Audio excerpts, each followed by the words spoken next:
नमस्ते। मैं हूं doctor Amit Mishra, radiologist, perfect imaging Haldwani. और आज मैं आपको एक बहुत ही महत्वपूर्ण टेक्नोलॉजी जो आप सब ने या आप लोगों में से मैक्सिमम लोगों ने कहीं ना कहीं पढ़ा होगा या सुना होगा या कहीं लिखा हुआ देखा होगा, उसकी बात करूंगा। मैं बात करूंगा 3D 4D अल्ट्रासाउंड के बारे में, और 5D अल्ट्रासाउंड भी होता है, वो क्या होता है वो भी बताऊंगा। तो ध्यान से सुनिए और इस चीज़ को मैं एग्जाम्पल्स देके और इमेजेस यानी कि पिक्चर्स के माध्यम से समझाऊंगा ताकि आप सब लोगों को समझ में आए। तो इस वीडियो को मैं शुरू कर रहा हूँ। तो जो नॉर्मल अल्ट्रासाउंड होता है, जब भी आप अल्ट्रासाउंड कराने जाते हैं किसी क्लिनिक में, डायग्नोस्टिक सेंटर में, हॉस्पिटल में, तो जो नॉर्मल अल्ट्रासाउंड होता है आप लोगों ने देखा होगा, black and white image screen पे बन के आता है, तो वो है नॉर्मल ग्रे स्केल कहते हैं उसको। नॉर्मल 2D अल्ट्रासाउंड है वो। तो एक डॉल के माध्यम से मैं कोशिश करूंगा समझाने का। तो ये है एक डॉल, आप देख रहे हैं, ये इसका चेहरा है, कान है, तो ये है पूरा सर।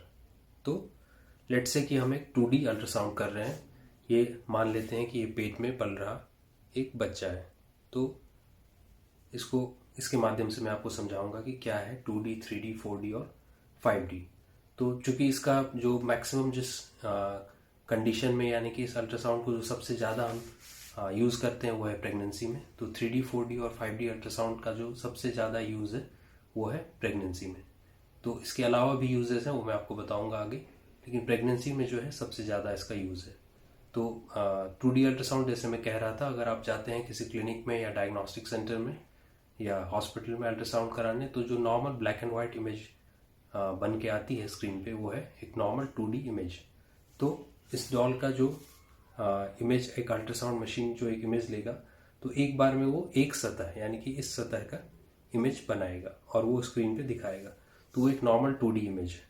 अब 3D में क्या होता है, 3D अल्ट्रासाउंड में मशीन क्या करती है, इसके लेट से इसका सर का हम 3D ले रहे हैं, तो इस सतह से लेके इस सतह तक, यहाँ से यहाँ तक बारीकी से स्लाइसेस लेगी, वो बारीकी से इसके टुकड़े वो कैप्चर करेगी, स्लाइसेस लेगी यहाँ से यहाँ तक, और फिर उस डेटा को, उस पूरे जो स्लाइसेस कैप्चर किए मशीन ने, उसको वो मशीन प्रोजेक्ट करेगी स्क्रीन पे। और हमारे पास दो ऑप्शन रहेगा, या तो हम स्क्रॉल कर सकते हैं, यानी कि यहाँ से यहाँ तक हम चल के पूरा, यहाँ से यहाँ तक पूरा हम जो स्लाइसेस मशीन में कैप्चर हुई, जो सतह कैप्चर हुई है, हम एक एक करके यहाँ से यहाँ तक देख सकते हैं मशीन में एक बटन नॉब घुमा के, या फिर उस पूरे डेटा को मशीन एक 3D इमेज में, यानी कि एक पूरे सर जैसा यहाँ आपको दिख रहा है वैसा स्क्रीन पे प्रोजेक्ट करती है, और उसको हम फिर रोटेट करके घुमा के हर एंगल से देख सकते हैं।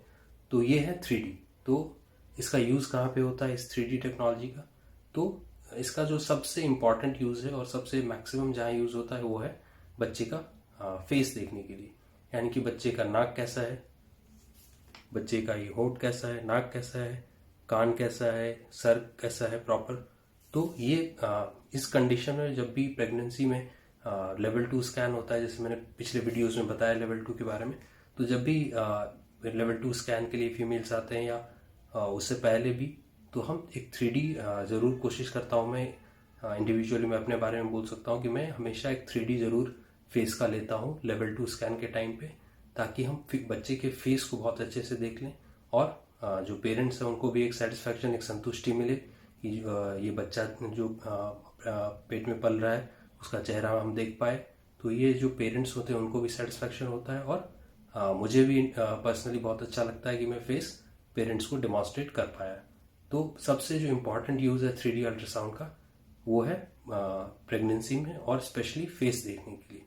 इसके अलावा प्रेगनेंसी में बच्चे का मस्तिष्क यानी कि जो ब्रेन है उसका, जैसे मैंने अभी बताया, फाइन कट्स, हम फाइन स्लाइसेस जो है ब्रेन का हम लेके उसको फिर पूरा हम स्क्रॉल करके देख सकते हैं ब्रेन के एक एक पार्ट्स। और इसी तरह का काम हम हार्ट के बच्चे का, जो पेट में पल रहे बच्चे का हार्ट होता है प्रेगनेंसी में, उसको भी हम इसी तरह से हम देख सकते हैं।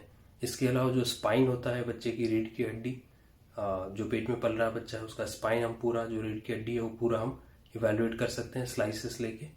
तो ये सब कुछ कॉमन चीज़ें हैं जो हम 3D में बहुत अच्छा कर सकते हैं और हम रूटीनली कर रहे हैं। तो 3D का वहाँ प्रेगनेंसी में जो है बहुत अच्छा यूज़ हम कर सकते हैं। दूसरी जगह 3D जहाँ यूज़ होती है बहुत कॉमनली, वो है फीमेल्स का बच्चेदानी का इवैल्यूएशन में। यानी कि बच्चेदानी में बहुत सारी ऐसी बीमारियां होती हैं, बहुत सारी ऐसे कंडीशंस होते हैं जिसको हम 3D करके 3D TVS करते हैं उसमें, यानी कि नीचे के रास्ते से ट्रांसवेजाइनल अल्ट्रासाउंड में 3D का यूज़ करके बहुत सारी ऐसे बच्चेदानी की बीमारियां हैं फीमेल्स में जिसको हम डायग्नोज यानी कि पकड़ सकते हैं। तो ये दो जगह बहुत ज़्यादा यूज़ होता है 3D प्रेगनेंसी में और यूट्रस को इवेलुएट करने में। इसके अलावा और भी बहुत सारे यूजेज हैं, लेकिन ये दो मेन यूजेज हैं जो सबसे ज़्यादा हम इस्तेमाल करते हैं 3D। तो ये है 3D। अब 4D क्या होता है? तो अगेन 4D का जो बहुत इम्पॉर्टेंट यूज़ है वो फिर से प्रेगनेंसी में है। तो 4D का मतलब होता है कंटिन्यूस 3D, लाइव 3D। तो ये 3D इस बच्चे का चेहरा अगर हम लाइव देखें, यानी कि कंटिन्यूस 3D हम कैप्चर करते रहें और उसको हम स्क्रीन पे प्रोजेक्ट करें ताकि हमें लाइव दिखता रहे बच्चे का फेस का मूवमेंट कैसे हो रहा है, बच्चे का हाथ का मूवमेंट कैसा हो रहा है, बच्चे का पाँव का मूवमेंट कैसा हो रहा है, वो कंटिन्यूसली स्क्रीन पे डेमोन्स्ट्रेट हो रहा है। तो वो कंटिन्यूस लाइव 3D उसको कहेंगे और उसी को हम 4D कहते हैं। तो 4D इज बेसिकली जो है live continuous real time 3D image. तो इसमें हम इसका यूज़ क्या है, जिसमें हम देख सकते हैं कि बच्चे के पैर कैसे मूव कर रहे हैं, बच्चे का लिप्स कैसा मूव कर रहा है ना। तो इस चीज़ से हम पैर की बनावट देख सकते हैं, या फिर हम हैंड्स में फिंगर्स देख सकते हैं। तो इस तरह की चीज़ें हम डेमोन्स्ट्रेट कर सकते हैं, या फिर हम हार्ट का मोशन हम इससे मॉनिटर कर सकते हैं कंटिन्यूसली। तो ये सब इसके यूजेस हैं जो हम 4D कॉमनली यूज़ करते हैं इन सब कंडीशंस में। तो ये है 4D। अब 4D के अलावा कई बार आपने देखा होगा 5D भी, बहुत सारी जगहों पे 5D अल्ट्रासाउंड लिखा रहता है।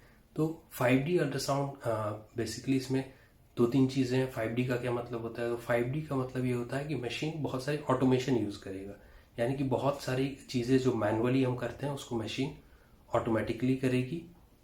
जैसे बच्चे के ब्रेन का व्यूज़ है, बच्चे के ब्रेन की बहुत सारी पिक्चर्स हैं जो मशीन अपने आप कैप्चर करके हमें स्क्रीन पे दिखाएगी और तब हम उसको देख के उसको इवेलुएट कर सकते हैं कि ये ठीक है कि नहीं। उसी तरह से हार्ट का इमेज जो हम मैनुअली, यानी कि जो एक रेडियोलॉजिस्ट को करना पड़ता है काम, वो मशीन अपने आप करे और फिर वो रेडियोलॉजिस्ट को सारे पिक्चर्स दे दे और उसको हम फिर देख सकते हैं। तो ये ऑटोमेशन आता है 5D में। इसके अलावा 4D को अगर हम स्क्रीन पे किसी एक्सटर्नल LCD पे या किसी स्क्रीन पे अगर हम प्रोजेक्ट कर रहे हैं तो वो भी 5D का पार्ट है। और उसके अलावा बहुत सारे जो स्किन, जो बच्चे का पिक्चर आपने कैप्चर किया अल्ट्रासाउंड मशीन पे, उसके स्किन के टोन को हम चेंज कर रहे हैं, तो ये भी एक 5D का पार्ट है। तो ये सब है 5D। तो बेसिकली 5D का बहुत ज़्यादा मेरे हिसाब से बहुत ज़्यादा यूज़ नहीं है, और 3D और 4D जो टेक्नोलॉजी है उसका हम बहुत ज़्यादा यूज़ करते हैं और बहुत यूज़फुल है वो। 5D अगर मैं कहूँ बहुत बोल्ड लैंग्वेज में, तो मेरे हिसाब से ये गिमिक है। गिमिक मुझे लगता है इसलिए क्योंकि इसका हम बहुत ज़्यादा यूज़ नहीं करते हैं। और ऐसा नहीं कि यूज़ नहीं है, बट पर्सनली मुझे 3D और 4D के साथ के अलावा बहुत ज़्यादा और टेक्नोलॉजी का यूज़ मुझे नहीं लगता है अल्ट्रासाउंड में। तो 3D और 4D जो है वो इनफ है अपने आप में, और इसके जैसे मैंने यूजेस बताए वो सारे यूजेस 3D और 4D अल्ट्रासाउंड के हैं। तो 3D और 4D अल्ट्रासाउंड के बारे में आपको क्यों जानना चाहिए? तो 3D और 4D अल्ट्रासाउंड जो है ये आपको जानना चाहिए दो चीज़ों के लिए। सबसे पहला चीज़ प्रेगनेंसी। तो प्रेगनेंसी में जब भी आप लेवल 2 स्कैन कराने जाते हैं, लेवल 2 यानी कि जो मैंने पहले वीडियोस में बताया, अगर आपने नहीं देखा होगा तो वीडियोस आप जाके देख सकते हैं लेवल 2 स्कैन के बारे में। तो लेवल 2 स्कैन के टाइम में ये बहुत ज़रूरी है कि हम बच्चे के सारे पार्ट्स को बहुत डिटेल में इवैल्यूएट करें, और उसमें 3D और 4D अल्ट्रासाउंड बहुत ज़रूरी है। तो अगर हम 3D और 4D यूज़ कर रहे हैं उस समय में, लेवल 2 के टाइम में, और हम डिटेल में देख रहे हैं बच्चे का फेस, हाथ, पैर, ये सारी चीज़ अगर हम बहुत डिटेल में इवैल्यूएट कर पा रहे हैं तो ये बहुत अच्छी चीज़ है, बहुत उससे हमें ज़्यादा इन्फॉर्मेशन मिलता है। तो 3D और 4D लेवल 2 के टाइम में ज़रूर यूज़ करना चाहिए मेरे हिसाब से, और उससे ज़्यादा जानकारी हमें मिल सकती है। तो इस चीज़ को आप लेवल 2 स्कैन करने से पहले अपने डॉक्टर से डिस्कस कर सकते हैं, अपने रेडियोलॉजिस्ट जहाँ पे आपका अल्ट्रासाउंड होना है वहाँ पे आप डिस्कस कर सकते हैं कि 3D और 4D यूज़ हो रहा है कि नहीं, और हमें 3D 4D में इंटरेस्ट है और हमें 3D और 4D वाला कराना है। तो ये चीज़ आप वहाँ पे डिस्कशन कर सकते हैं। तो पर्सनली मैं अपने क्लिनिक में हमेशा 3D और 4D का इस्तेमाल लेवल 2 स्कैन में ज़रूर करता हूँ, और मेरे हिसाब से ये बहुत इम्पॉर्टेंट चीज़ है और इसको यूज़ करना चाहिए, क्योंकि इससे जो क्वालिटी है वो इम्प्रूव होती है। स्कैन की क्वालिटी हमेशा इम्प्रूव होती है 3D और 4D। लेवल 2 स्कैन में अगर हम यूज़ कर रहे हैं तो स्कैन की क्वालिटी इससे इम्प्रूव होती है। तो ये है 3D 4D और 5D। तो बेसिकली 2D जो अल्ट्रासाउंड होता है, जो नॉर्मल अल्ट्रासाउंड होता है, उसी का इस्तेमाल करके, उसी टेक्नोलॉजी को इस्तेमाल करके 3D और 4D भी बना हुआ है।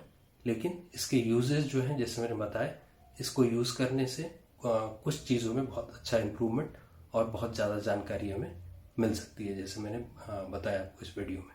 तो ये है पूरी 3D 4D और 5D अल्ट्रासाउंड की बात। और हम अपने क्लिनिक में परफेक्ट इमेजिंग में मैं पर्सनली 3D और 4D का बहुत ज़्यादा इस्तेमाल करता हूँ लेवल 2 स्कैन के टाइम में, जैसे मैंने आपको बताया। तो होपफुली आपको सारी चीज़ें समझ में आई होंगी 3D 4D और 5D अल्ट्रासाउंड के बारे में, और होपफुली आपका कन्फ्यूजन क्लियर होगा और आप एक क्लियर माइंडसेट से इस चीज़ को अब समझ पाए होंगे। धन्यवाद।